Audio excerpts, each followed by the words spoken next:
านังนะตัวจีที่เขาได้ซื้อวิ่งทางเอาลูกไปนี่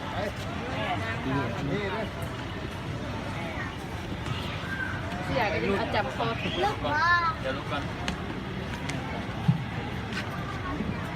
โอ้น้ำเป็นใส่ชี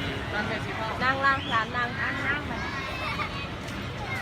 นี่จะขอจีลูกด้วยนะไม่ได้แจกขนมเอาไปน้องเด้อเจ็บเล่า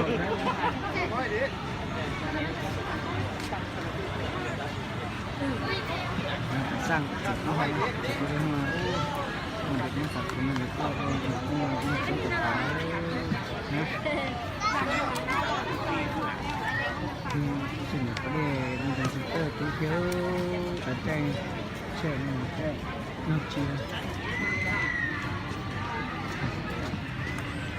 จนก็เกิดเป็นคนชีนอกจากนั้นก็นั่งนอนที่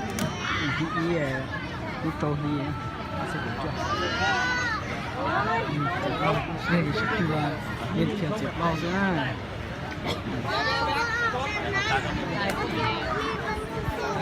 บอกไอ้แบงค์มามีอัดเอากัด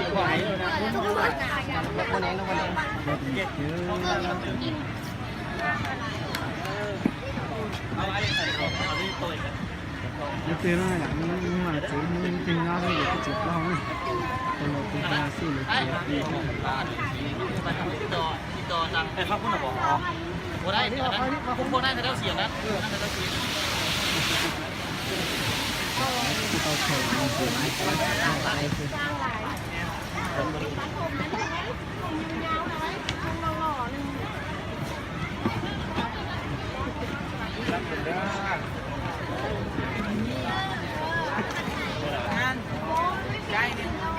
ยังใช้เจ็บปวดเจ็บกินนะเจ็บปวดได้เจ็บเลยโอ้หนักตายแล้วใช้เด็ดตีขี้ฮะนี่อย่างตั้งของลูกเพิ่มสมูทเนี่ยยังหมดแล้วไปนี่อ๋อดิ้งเลยแต่ไม่เขาพวกมันยังตายตอนนี้ที่นั่นเราช่วยได้ไม่ติดใครหรือตัวป้าจิตตัวร่มสุดจง